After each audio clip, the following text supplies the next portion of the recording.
The dew point temperature determines how rapidly the cooling tower can evaporate the water coming from the condenser to take away the heat and dump it into the atmosphere.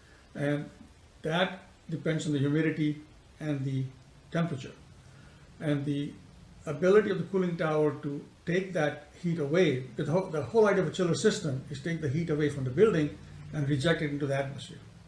And the chiller system essentially does that. The rejection of the heat in the atmosphere depends on the temperature and the humidity. Okay, So we monitor that all Great. along. Well, I was And- just so I can really get it into my head too.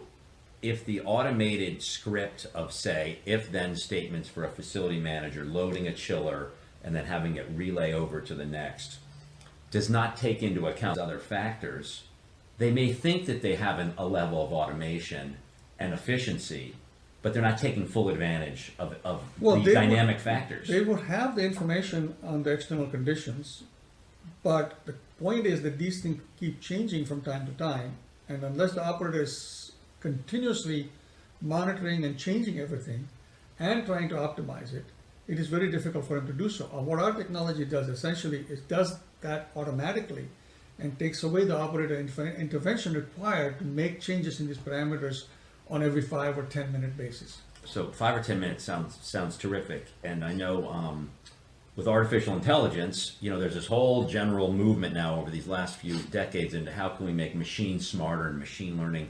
It sounds like what you're doing with this data, and it's sort of big data, right? You're capturing lots of points of data, yes. information, is what might take several people multiple hours to do in a continuous level versus having the algorithm do it in effect for the Automatically, building. that is correct.